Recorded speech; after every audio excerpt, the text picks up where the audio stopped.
This tutorial video is designed to accompany the worksheet for lesson 18 of Learn Your Scales and Arpeggios for Clarinet, which extends the scale and arpeggio of E minor to 2 octaves. The worksheet for this lesson contains illustrations of fingerings and exercises. It is important that you follow all the instructions on the worksheet, as this video will not cover all that is required by itself. Most of this should be easy for you, as you have been practicing this scale and arpeggio for a 12th since lesson 5. You will recall that you were instructed to cross over the break to a right-hand fingering for B in this scale. You will now learn that the reason for this is that, continuing up the scale, you need to use the left-hand fingering for C, because it is followed by the sharpened leading note D sharp,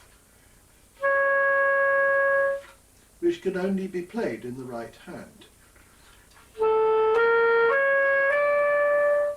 The left hand C is an unpopular fingering with many players and takes some getting used to. Exercise 25 will help you with this. At the bottom of the scale of E minor, you should apply the F sharp C sharp rule and finger E with the right hand and F sharp with the left hand. Be aware though that this can lead to some confusion.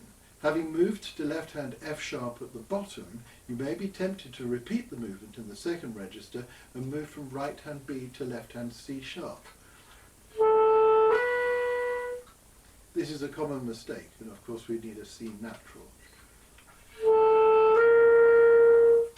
Here is the scale of E minor for 2 octaves.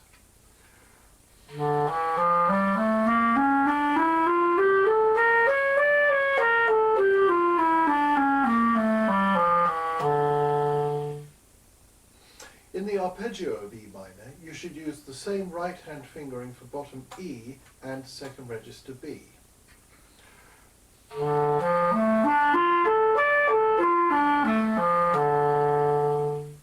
Be sure to complete practice plan 18 thoroughly, ticking all the done boxes before you move on to lesson 19.